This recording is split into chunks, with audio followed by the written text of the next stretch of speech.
Hi, ನಾನು ಇವತ್ತೊಂದು ರುಚಿಯಾದ ಚಿಕನ್ ಸುಕ್ಕನ ಯಾವ ರೀತಿ ಮಾಡೋದು ಅಂತ ತಿಳಿಸ್ತೀನಿ. ಅದು ಕೂಡ ಚಿಕನ್ ಸುಕ್ಕ ಪೌಡರ್ ಇಲ್ಲದೆ ನಾವು ಈ ಚಿಕನ್ ಸುಕ್ಕನ ಯಾವ ರೀತಿ ತಯಾರಿಸಬಹುದು ಅಂತ ನೋಡೋಣ. ನಮಗೆ ಯಾರಾದರೂ ಮನೆಗೆ ನೆಂಟರು ಸಡನ್ ಆಗಿ ಬಂದಾಗ ಈ ಚಿಕನ್ ಸುಕ್ಕ ಪೌಡರ್ ಖಾಲಿ ಆಗಿದ್ರೆ ಆವಾಗ ನಾವೇನಾದರೂ ಒಂದು ಚಿಕನ್ನಿಂದ ಚಿಕನ್ ಸುಕ್ಕನ ಮಾಡಬೇಕು ಅಂತ ಅನಿಸಿದ್ರೆ ಒಂದು ಬೇಗನೆ ಬಹಳ ರುಚಿಯಾಗಿ ಯಾವ ರೀತಿ ಮಾಡ್ಬೋದು ಅಂತ ತಿಳಿಸ್ತೀನಿ. ವಿಡಿಯೋನ ಸ್ಕಿಪ್ ಮಾಡದೆ ಕೊನೆವರೆಗೂ ನೋಡಿ. ಹಾಗೆಯೇ ವಿಡಿಯೋ ಇಷ್ಟ ಆದರೆ ಒಂದು ಲೈಕ್ ಮಾಡೋದಕ್ಕೆ ಮರಿಬೇಡಿ. ಸಬ್ಸ್ಕ್ರೈಬ್ ಮಾಡದೆ ವಿಡಿಯೋನ ನೋಡ್ತಾ ಇದ್ರೆ ಪ್ಲೀಸ್ ಒಂದು ಸಬ್ಸ್ಕ್ರೈಬ್ ಮಾಡಿ ಚಾನೆಲ್ನ ಸಪೋರ್ಟ್ ಮಾಡ್ತಾ ಇರಿ. ಇವಾಗ ಚಿಕನ್ ಸುಕ್ಕ ಯಾವ ರೀತಿ ಮಾಡೋದು ಅಂತ ನೋಡೋಣ.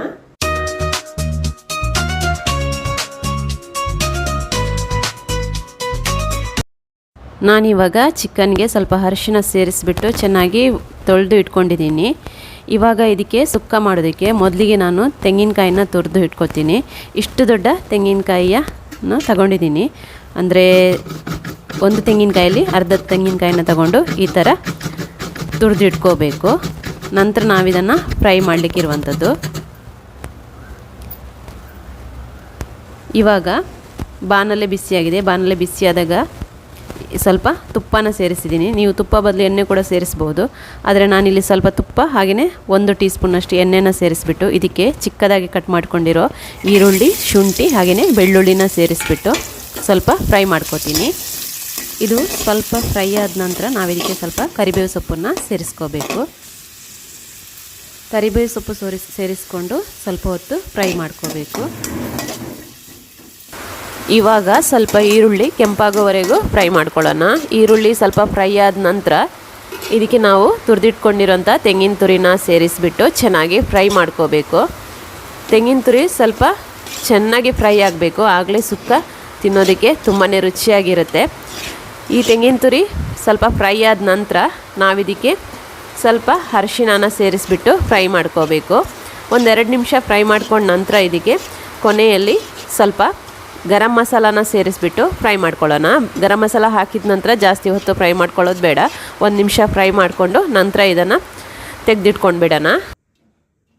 1 ಟೀ ಸ್ಪೂನ್ನಷ್ಟು ತುಪ್ಪನ ಸೇರಿಸ್ಕೊತಾ ಇದ್ದೀನಿ. ನೀವು ಬೇಕಿದ್ರೆ ತೆಂಗಿನೆಣ್ಣೆ ಕೂಡ ಸೇರಿಸ್ಕೋಬೋದು. ನಂತರ ಇದಕ್ಕೆ ಚಿಕ್ಕದಾಗಿ ಕಟ್ ಮಾಡಿಟ್ಕೊಂಡಿರೋಂಥ ಈರುಳ್ಳಿ ಹಾಗೆ ಶುಂಠಿನ ಸೇರಿಸ್ಬಿಟ್ಟು ಫ್ರೈ ಮಾಡ್ಕೋಬೇಕು. ಹಾಗೆಯೇ 1 ಈರುಳ್ಳಿನ ಚಿಕ್ಕದಾಗಿ ಕಟ್ ಮಾಡಿಕೊಂಡು ಸೇರಿಸ್ಕೊಂಡು ಚೆನ್ನಾಗಿ ಫ್ರೈ ಮಾಡ್ಕೋಬೇಕು.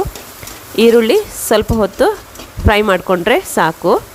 ನಂತರ ಇದಕ್ಕೆ ಸ್ವಲ್ಪ ಕರಿಬೇವು ಸೊಪ್ಪನ್ನು ಸೇರಿಸ್ಕೊಂಡು ಸ್ವಲ್ಪ ಹೊತ್ತು ಫ್ರೈ ಮಾಡ್ಕೊಳ್ಳೋಣ. ನಂತರ ಇದಕ್ಕೆ ನಾವಿಲ್ಲಿ ಚೆನ್ನಾಗಿ ತೊಳೆದಿಟ್ಕೊಂಡಿರೋಂತಹ ಚಿಕನ್ನ ಇದಕ್ಕೆ ಸೇರಿಸ್ಕೋಬೇಕು.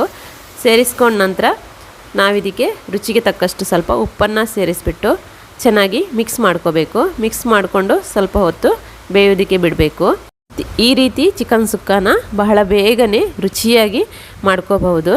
ಒಂದು 3-4 ನಿಮಿಷ ಬೆಂದ ನಂತರ ಇದಕ್ಕೆ ನಾವು ಹುಣಸೆ ಹುಳಿ ನೀರನ್ನು ಸೇರಿಸ್ಕೋಬೇಕು. ಹುಳಿ ನೀರನ್ನು ಸೇರಿಸ್ಕೊಂಡ ನಂತರ 1 ಟೀ ಸ್ಪೂನ್ನಷ್ಟು ಕರಿಮೆಣಸಿನ ಪುಡಿನ ಸೇರಿಸ್ಕೊಂಡು ಮಿಕ್ಸ್ ಮಾಡಿಕೊಂಡು 1-2 ನಿಮಿಷ ಬೇಯೋದಕ್ಕೆ ಬಿಡಬೇಕು. ಮನೆಯಲ್ಲೇ ಪುಡಿ ಮಾಡ್ಕೊಂಡಿರೋ ಕರಿಮೆಣಸಿದ್ರೆ ತುಂಬಾ ಒಳ್ಳೆಯದು.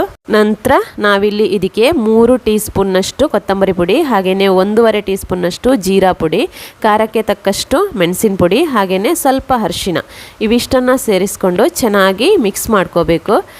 ಈ ಹಂತದಲ್ಲಿ ಉಪ್ಪು ನೋಡ್ಕೋಬೇಕು. ಉಪ್ಪು ಕರೆಕ್ಟಾಗಿದ್ದರೆ ಸೇರಿಸೋದು ಬೇಡ. ನಾನಿಲ್ಲಿ ಸ್ವಲ್ಪ ಉಪ್ಪನ್ನು ಸೇರಿಸ್ತಾ ಇದ್ದೀನಿ. ನನಗೆ ಸ್ವಲ್ಪ ಕಡಿಮೆ ಅಂತ ಅನ್ನಿಸ್ತಾ ಇದೆ. ಆನಂತರ ಚೆನ್ನಾಗಿ ಮಿಕ್ಸ್ ಮಾಡಿಕೊಂಡು ಒಂದು ಮುಚ್ಚಳನ ಮುಚ್ಚಿಬಿಟ್ಟು 1-2 ನಿಮಿಷ ಇದನ್ನು ಹಾಗೆಯೇ ಬೇಯೋದಕ್ಕೆ ಬಿಡಬೇಕು.